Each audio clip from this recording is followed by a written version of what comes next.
국정 2년차 공직사회의 책임성을 강화하고 중수청과 공수청 신설 등 검찰개혁을 차질 없이 완수할 것입니다. 사회수석에 김경자 우석대 개공교수를 임명하셨습니다.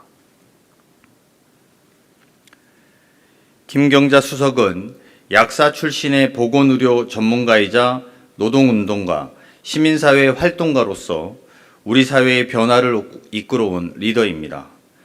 모든 국민이 성장의 기회와 혜택에서 소외되지 않고 인간다운 삶을 누릴 수 있도록 사회적 과제를 해결하는 데 헌신할 수 있는 적임자입니다. 국가안보실 제1차장과 제3차장에는 국민 모두의 평화와 자부심을 지키는 글로벌 외교안보 강국구현에 기여할 적임자를 임명하셨습니다.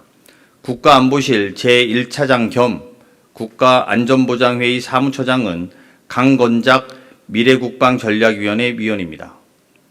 강건작 차장은 육군 장성 출신이며 군의 정치적 중립, 자주국방 역량, 그리고 군 구조개혁에 대해 일관된 문제의식과 현실적 대안을 꾸준히 제시해온 안보 전문가로서 국가안보 역량을 한층 더 강화해 나갈 적임자입니다.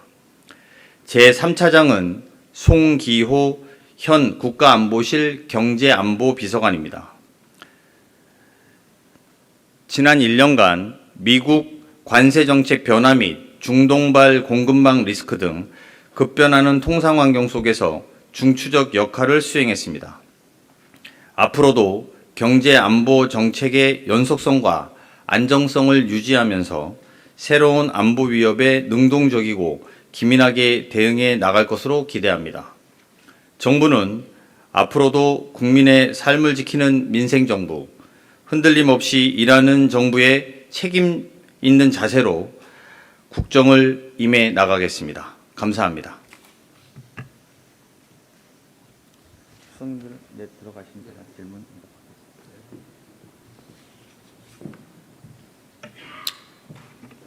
질문 있으면 받고요. 인사는 뭐 별로 질문할 게 없을 텐데. 네. 네, TV조선의 최민식입니다. 먼저 1기 참모진에서 이제 2기 참모진 개편이 이루어졌는데 간단하게 앞에서 말씀을 해주셨는데 어떤 부분에 좀 주안점이나 방점을 두셨는지 궁금하고요. 두 번째로 그 AI 수석 발표가 이번에 안 나왔는데 그 이유가 무엇인지도 좀 궁금합니다. 그리고 마지막 하나로 하정 수석이 이제 국가 AI 전략위원회로 뭐 부위원장으로 임명될 수 있다 뭐 이런 보도도 나왔는데 같이 설명 부탁드립니다. 네. 먼저 말씀해 주신 일부 수석의 교체한 배경과 기준이 뭐냐 이런 질문 주신 것 같고요. 지난 1년 동안 국민주권 정부는 내란에 따른 충격과 혼란을 극복하고 국민의 더 나은 삶을 위해서 쉼없이 달려왔고 또 일정 부분 상당한 성과를 거두었다고 자평합니다. 그 과정에서 이번에 교체되는 수석님들을 비롯한 청와대 참모진의 헌신과 노력이 있었고 그 부분은 매우 감사하게 생각합니다. 임기 2년차를 맞이한 지금은 현재까지 낸 국정 성과를 바탕으로 대체불가 대한민국을 만들어야 할 지점이다 이렇게 생각하고 있고 국정의 속도를 더 높여서 글로벌 외교 안보 강국 그리고 규범과 규칙이 지켜지는 정상화 사회, 규범과 규칙이 지켜지는 정상사회라고 표현하는 게 더 맞겠네요. 그리고 국민의 삶을 지키는 데 힘을 다할 것이고요. 신임 수석들께서 그런 절박한 심정으로 대한민국의 미래를 위해서 노력해 주실 거라고 기대하고 있습니다. 두 번째로 AI 수석은 아직 인사와 관련돼서 두 번째, 세 번째 같은 질문에 답변이 될 것 같은데요. 인사 관련돼서 확정된 사실이 없습니다. 근데 일부 보도가 난 것에 대해서는 저희가 확인해 드릴 수 없다. 이게 더 정확한 표현입니다. 네, 또. 네, 서울경제신문 송종훈 기자입니다. 특히 홍보수석, 사회수석, 민정수석, 이 피부로 국민들이 체감할 수 있는 영역의 부분별 부분이라는 점에서 눈에 띄는데요. 국민소통수석, 홍보수석이 바뀐 어떤 점은 국민과의 소통에서의 변화를 주겠다. 어떤 그런 메시지가 있을지, 그렇다면 어떤 점이 더 강조되고 소통에 있어서 변화를 주겠다는 건지가 궁금하고요. 그리고 또 민정수석 같은 경우에는 이제 검찰개혁이 남아있기 때문에 권력기관과 또 어떤 공직기관의 재정비 이런 측면에서 보다 더 무게를 주고 그동안과는 다른 어떤 변화가 있을 것이라는 예감이 되는데 이 부분에 있어서도 어떤 점이 달라질 수 있는 것인지 궁금합니다. 네, 뭐 기존에 하셨던 홍보수석이라든지 민정수석 질문 대신 두 분이 뭘 잘못했다거나 막 그런 건 아닙니다. 뭐 그런 것보다도 이전에 1년 동안 사실은 정상화, 아까 말씀드린 것처럼 정상화하는데 많은 노력을 기해왔고 이제 2기 집권 2기 2년차를 맞이해서는 오히려 좀 더 활발한 소통 능력 그리고 좀 더 넓은 소통 능력이 필요하다라는데 인식을 같이 하게 됐다. 이 정도 답변 드릴 수 있을 것 같습니다. 민정수석의 경우 권력기관 분립에 대해서도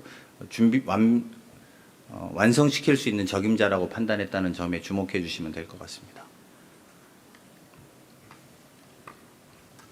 오늘 네, SBS 김창환 기자님.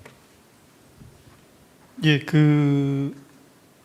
뭐 AI 수석 아까 비슷한 질문을 하긴 했는데 대통령께서도 기자회견에서 이제 청와대 이제 국정 2년차 맞아서 개편 말씀하셨는데 추후에 또 수석들 개편 이런 부분이 이어질 수 있는지와 그리고 오늘 보면 그 경제 쪽 라인 수석들 분들은 이제 그 인사가 없었는데 그 2년차에 어떤 이재명 정부의 경제 정책이 지금의 기조로 계속 간다는 그런 메시지로 해석할 수 있을지 한번 여쭙습니다. AI 수석은 말씀드린 것처럼 저희가 발표할 수 있을 때 말씀을 드리겠다 이렇게 답변 인사 관련돼서는 먼저 나갈 수도 없지만 또 뒤에 말씀드릴 수도 없기 때문에 말씀드릴 수 있을 때 저희가 보고 드리겠다 이렇게 답변을 가름하고요. 그리고 경제 라인에 대해서 무슨 문제가 있다 없다 또는 기존에는 무슨 홍보소통 수석이라든지 민정이 뭐 문제가 있다 없다 이렇게 판단할 문제는 아니다 이렇게 답변 드리는 걸로 가름하겠습니다. 네. 네. 예, 채널A 김민곤 기자입니다. 그러니까 수석 인사 3명 교체면은 소폭으로 이해를 좀 하면 될 것 같은데 이제 국정쇄신 차원에서 인사폭을 좀 넓힐 수도 있다라는 관측도 있었는데 이 3명으로 한정해서 좀 수석 교체가 이루어진 점이 궁금합니다. 왜냐하면 말씀 주신 것 보면은 이제 안정에 조금 더 주안점을 두신 것 같다는 인상도 좀 있어서요.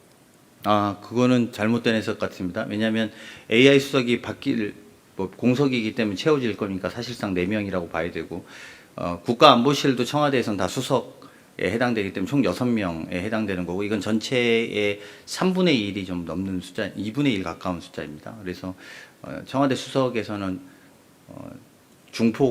소폭이라고 말하기는 좀 그렇고 중폭 이상의 청와대 인사 개편이 있었다라고 보시는 게 맞고요. 그것은 좀 더 개혁하고 좀 더 우리 스스로를 채찍질하는데 게을리하지 않겠다는 저희들의 의지의 표명도 담겨 있다. 이렇게 해석해 주시는 게 맞습니다. 그래서 AI 수석 빼고 뭐 차장님들 빼고 이러면 3명 이렇게 볼 수 있지만 전체로 보면 중폭 이상이다. 이렇게 보시면 될 것 같습니다. 네, 더 없으시면 마치겠습니다.